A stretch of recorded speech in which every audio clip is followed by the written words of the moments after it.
Bismillahirrahmanirrahim. Assalamualaikum warahmatullahi wabarakatuh. Kali ini kita akan membahas mengenai saksi nikah dan ijab qabul bersama saya As'ad Hussein. Ada beberapa istilah yang berkaitan dengan saksi nikah. Yang pertama adalah isyhad, yaitu persaksian di dalam akad nikah. Kemudian yang kedua syahid, yaitu orang yang menjadi saksi dalam akad nikah. Dan syahidah ini yaitu dua orang yang menjadi saksi dalam akad nikah. Saksi nikah adalah orang yang diminta hadir untuk menyaksikan terjadinya akad nikah dan memberikan keterangan saat diperlukan bahwa peristiwa pernikahan tersebut benar terjadi. Dalam hal ini saksi nikah tersebut harus hadir di tempat terjadinya akad dan juga menyaksikan baik dengan cara mendengar, melihat, dan juga dia adalah orang yang bisa memberikan keterangan saat diperlukan, umpamanya oleh pengadilan atau ketika adanya pengingkaran oleh salah satu pihak mengenai sudah terjadinya pernikahan. Hukum saksi dalam pernikahan: saksi merupakan rukun nikah sebagaimana wali, sehingga keberadaan saksi dalam pernikahan harus ada, sehingga pernikahan yang tidak ada saksinya maka pernikahan tersebut tidak sah. La nikaha illa biwaliyin wa syahidai adl.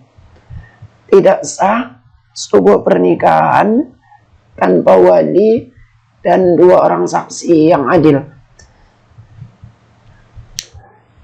Syarat saksi nikah: yang pertama beragama Islam.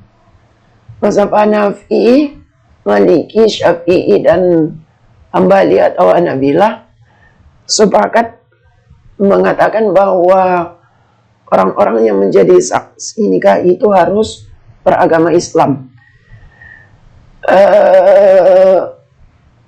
Abu Hanifah dan juga muridnya Abu Yusuf berpendapat jika seorang laki-laki muslim menikahi wanita ahli kitab atau kitabiah, yaitu wanita Yahudi dan wanita Nasrani yang masih mengamalkan ajaran Taurat dan Injil yang asli, serta muhsanat, yaitu menjaga kehormatan dirinya baik-baik, maka saksinya boleh dari non-muslim. Dalam hal ini yang menjadi saksi menurut Abu Hanifah dan Abu Yusuf boleh dari Yahudi atau Nasrani. Dalil yang dipergunakan oleh jumhur ulama mengenai wajibnya saksi harus beragama Islam adalah firman Allah, wala yaj'alallahu lil kafirina 'alal mu'minina sabila. Dan Allah sekali-kali tidak akan memberi jalan kepada orang-orang kafir untuk memusnahkan orang-orang beriman. Dalam hal ini bahwa non-muslim tidak memiliki hak wilayah atau tidak memiliki hak untuk memimpin atau untuk mengendalikan orang Islam, termasuk di dalamnya dalam saksi pernikahan. Yang kedua, balik atau dewasa. Jumhur ulama sepakat atau mayoritas ulama sepakat bahwa syarat sah sebuah akad nikah haruslah bahwa syarat saksi dalam sebuah akad nikah harus orang yang sudah balik atau orang yang sudah dewasa. Sedangkan kesaksian anak-anak atau yang belum cukup umur tidak diterima. Wastashhidu syahidaini rijalikum, dan persaksikanlah dengan 2 orang saksi dari orang laki-laki dewasa. Kata rijal menunjuk kepada kedewasaan, bukan kepada jenis kelamin, sehingga yang berhak menjadi saksi nikah haruslah laki-laki dewasa. Selanjutnya berakal atau akil, yaitu orang yang akalnya sempurna, artinya tidak terganggu, atau dia waras, bukan orang yang kurang akal, baik idiot maupun orang gila. Selanjutnya syarat saksi adalah adil, yaitu orang yang baik dan menjaga harga dirinya, atau orang yang mempunyai marwah dan tidak dalam keadaan tertuduh atau tidak sebagai pelaku dosa besar. Man takunu hasanatu ghalibatan ala sayyi'atih. Sebagian ulama memahami bahwa adil dalam pernikahan adalah orang yang kebaikannya lebih dominan dari keburukannya, sekalipun dia masih memiliki sifat-sifat yang buruk, tetapi kebaikannya masih lebih besar. Sebagian ulama memahami bahwa adil dalam pernikahan adalah yaitu orang yang mempunyai marwah, itu orang yang jaga harga dirinya, ghairul muttahami, dan tidak dalam keadaan tertuduh sebagai pelaku dosa besar. Umpamanya tidak seorang pembunuh, bukan pezina, bukan orang yang pelaku sihir atau pelaku kemusyrikan dan dosa-dosa besar lainnya.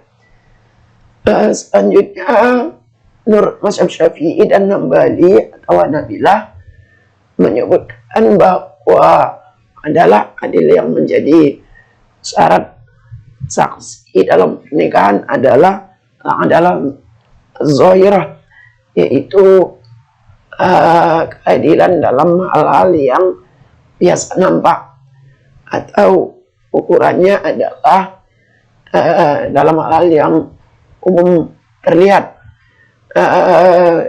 tanpa harus melakukan pemeriksaan secara detail, artinya tanpa harus dirinci apa saja kebaikannya, tapi hanya yang umum saja, dan juga tanpa perlunya keterangan dari seorang ahli seperti hakim dan sebagainya. Umpamanya cukuplah adil itu dalam pernikahan, misalnya seseorang terlihat secara lahiriah, secara zahir sebagai muslim yang taat menjalankan agama, artinya dia sholat, dia puasa, dia berzakat, dia haji kalau dia sudah mampu, dan dia menjalankan ajaran agama umumnya yang wajib,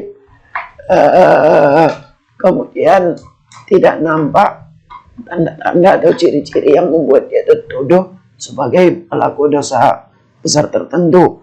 Umpamanya dia tidak menampakkan perbuatan-perbuatan sebagai pezina, sebagai orang yang berbuat syirik, sebagai orang yang pemabuk, dan lain sebagainya.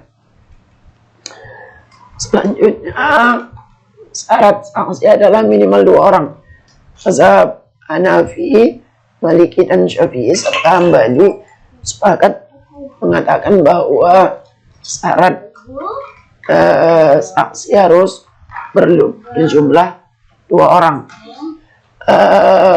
Selanjutnya laki-laki, mazhab Syafi'i, Maliki, dan Hambali juga mengatakan bahwa selain 2 orang, saksi tersebut haruslah laki-laki. Dalilnya apa yang dikatakan atau diriwayatkan oleh Az-Zuhri, dia berkata telah menjadi sunnah Rasulullah bahwa tidak diperkenankan persaksian wanita dalam masalah hudud, nikah, dan talak. Sedangkan mazhab Hanafi mengatakan bahwa bila jumlah wanita itu 2 orang, maka bisa menggantikan posisi seorang laki-laki. Dalam hal ini, jika tidak didapatkan saksinya dua-duanya laki-laki, maka dibolehkan menurut mazhab ini seorang laki-laki ditambah dengan 2 orang perempuan berdasarkan surah Al-Baqarah ayat 282 mengenai kesaksian. Fa illam yakuna rajulaini farajulun wa imra'atani mimman taradawna minasyuhada'i an tadilla ihdahuma fatuzakkira ihdahuma al-ukhra. Jika tak ada 2 orang laki-laki, tidak ada 2 orang laki-laki, maka seorang laki-laki dan 2 orang perempuan dari saksi-saksi yang kamu ridhoi, supaya jika seorang lupa maka seorang yang lain mengingatkannya. Selanjutnya, syarat saksi merdeka. Maka seorang hamba sahaya atau budak tidak sah bila menjadi saksi baik dalam pernikahan, dalam hal pernikahan, sebab seorang hamba atau seorang budak dia tidak mempunyai hak dalam persaksian dan juga tidak mempunyai hak di dalam pengadilan. Selanjutnya, sehat pendengaran. Mazhab Hanafi, Maliki, dan Syafi'i serta Hambali sepakat mengatakan bahwa syarat mendengar ini mutlak, mengingat tugas dan peran seorang saksi adalah mendengar ijab qabul yang diucapkan oleh kedua belah pihak, yaitu calon suami dan wali. Selanjutnya, sehat penglihatan. Mazhab Syafi'i menambahkan syarat saksi itu harus sehat penglihatan, bukan hanya saksi harus mampu mendengar akan yang diucapkan oleh wali dan calon suami, tetapi juga saksi harus melihat apa yang dilakukan oleh wali dan calon suami. Artinya, jika saksi tersebut terhalang pandangannya atau berada di belakang tabir atau penutup, maka kesaksiannya tidak sah menurut mazhab Syafi'i. Sedangkan menurut mazhab Hanafi, Maliki, dan Hambali, mereka tidak mengharuskan saksi bisa melihat kedua belah pihak.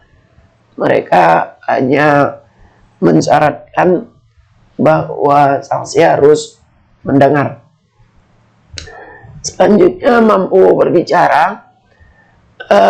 Mazhab Hanafi, Syafi'i, dan Hambali sepakat bahwa saksi disyaratkan harus orang yang mampu berbicara, sebab fungsi atau tugas dari saksi adalah memberikan keterangan saat diminta jika ada pengingkaran atau jika dia diminta untuk menjelaskan apakah memang sudah terjadi pernikahan atau belum. Namun menurut mazhab Maliki atau Malikiyah, mereka tidak mempersyaratkan saksi harus mampu berbicara, karena kesaksian bisa diberikan dengan bahasa isyarat atau bisa dengan tulisan. Selanjutnya, sadar atau terjaga.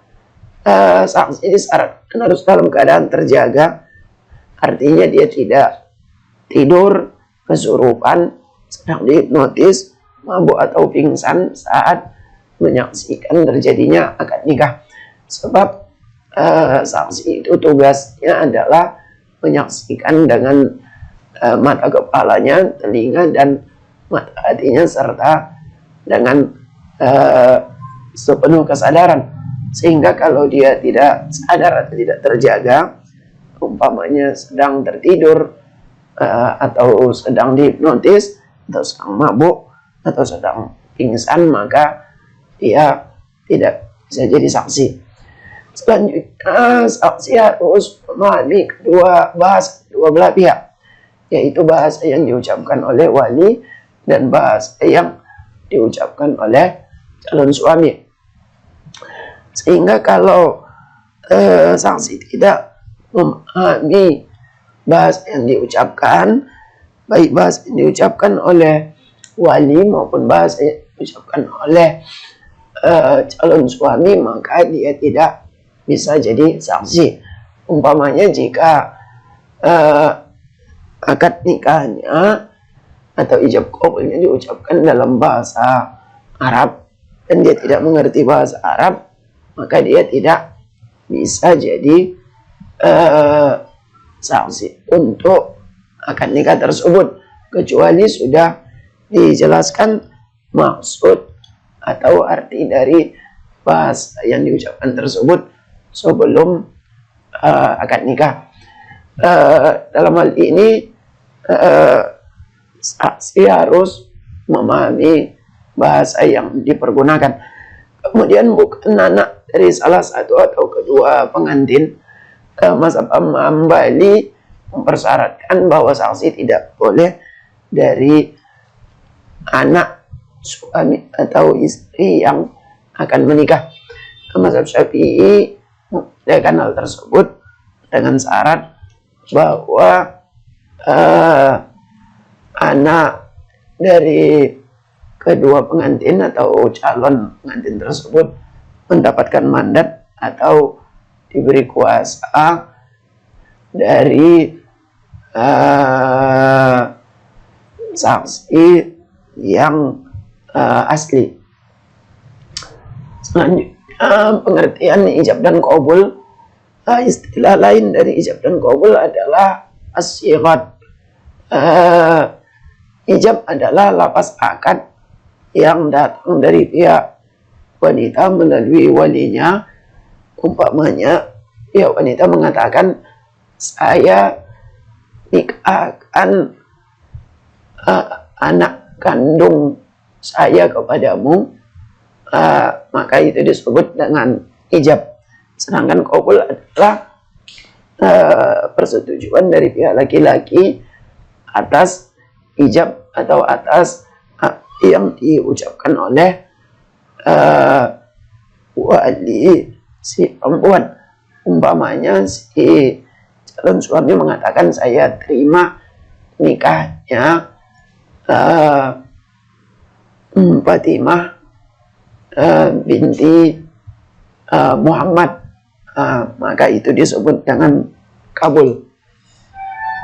Syarat ijab dan qabul yang pertama, satu majelis akad nikah atau ijab dan qabul yang dilakukan oleh wali dan calon suami harus dilakukan di dalam majelis yang sama atau berada di tempat yang sama, di mana calon suami dan wali dua-duanya hadir secara utuh dengan jasadnya dan ruhnya.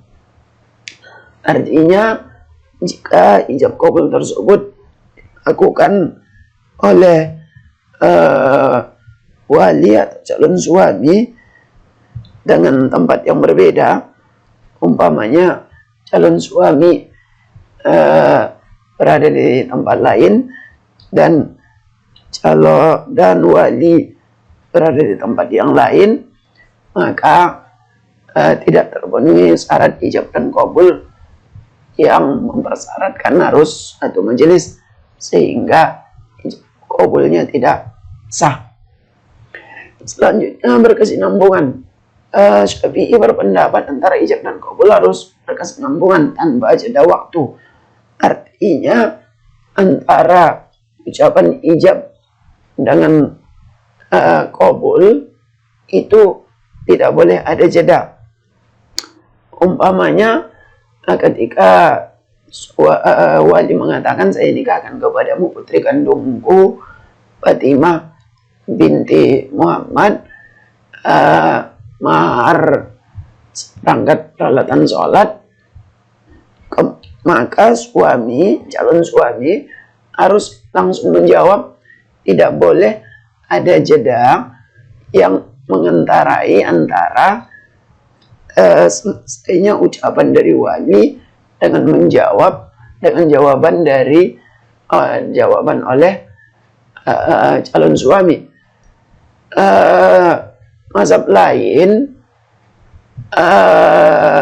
selain Syafi'i tidak mempersyaratkan harus langsung bersambut.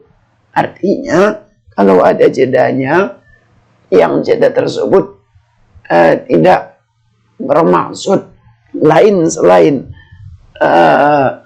ijab dan kabul, maka ijab kabulnya tetap sah. Umpamanya jedanya hanya sekedar menarik nafas atau diam yang tidak bermakna bahwa si calon suami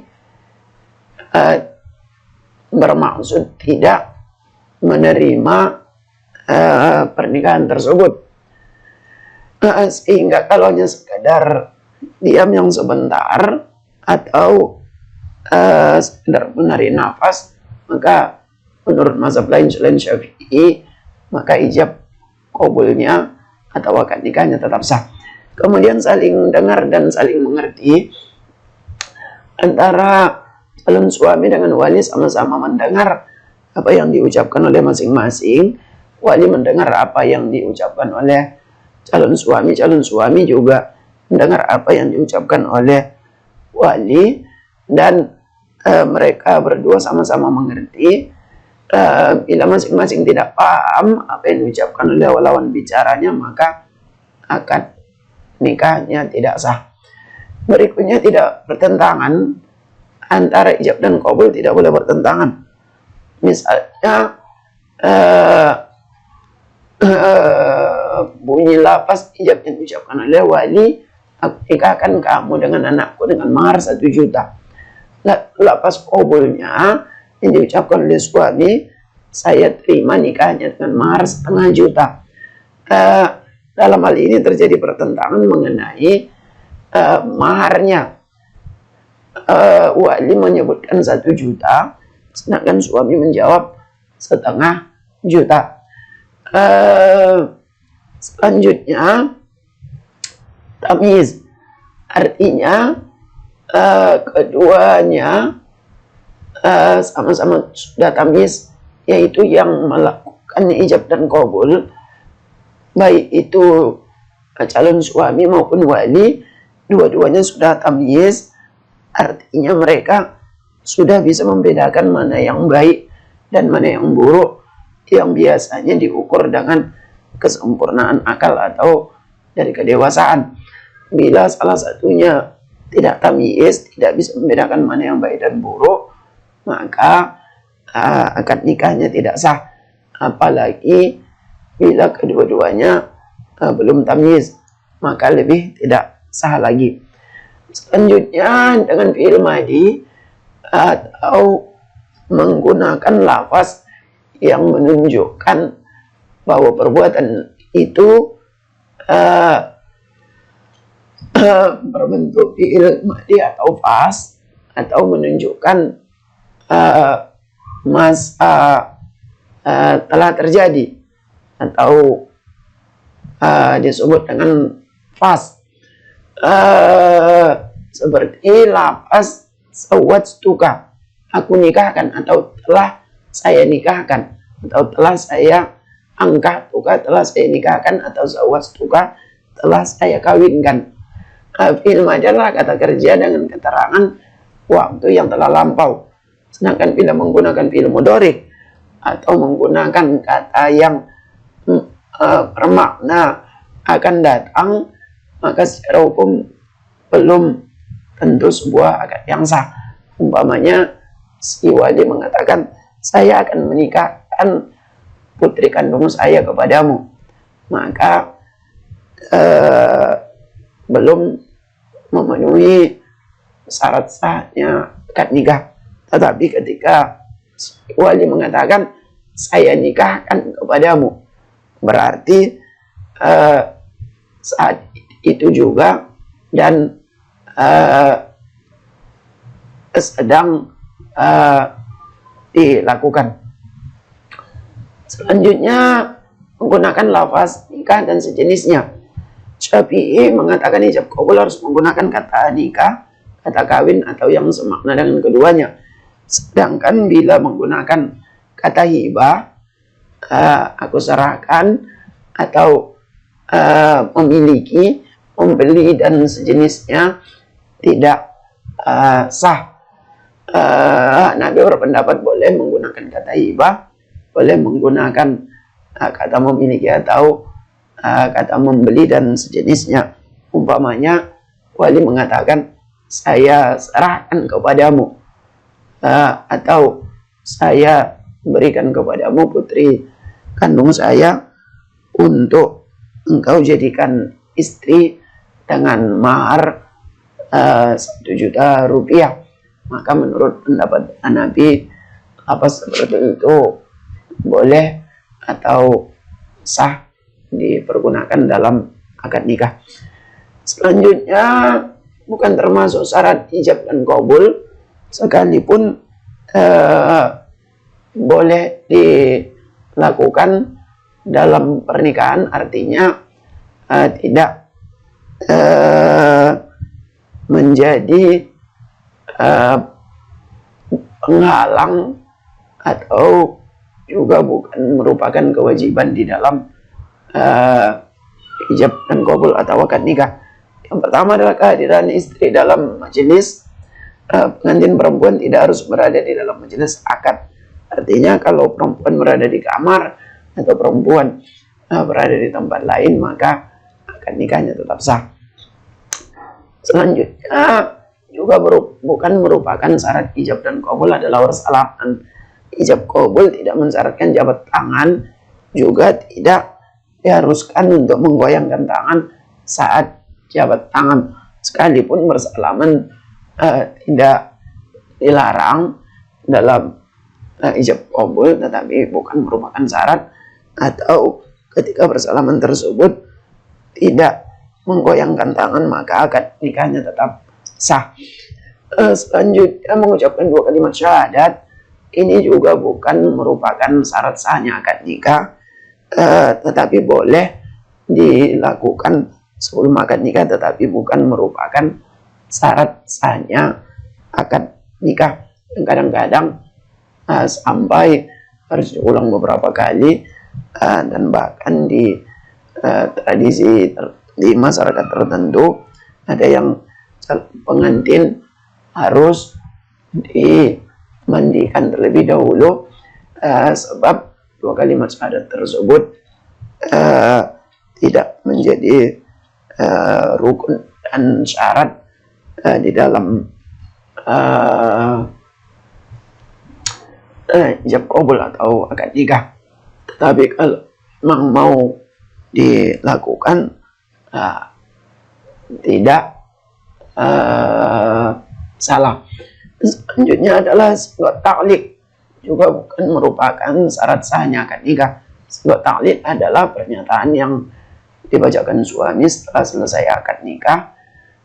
Biasanya setelah selesai akad nikah, maka petugas dalam hal ini kuah akan menyuruh suami untuk membacakan sigot ta'liq, yaitu bahwa jika dia berbuat seperti yang diucapkannya dalam janjinya, yaitu tidak memberi nafkah 3 bulan lamanya, menyakiti badan jasmani istri, membiarkan tidak memperdulikan istri 6 bulan lamanya, dan istri tidak menerima, selanjutnya istri mengajukan gugatan cerai ke pengadilan agama, dan pengadilan agama membenarkan dan menerima gugatan itu, dan istri membayar Rp1.000 sebagai iwad atau pengganti kepada suami, maka jatuhlah talaknya talak 1.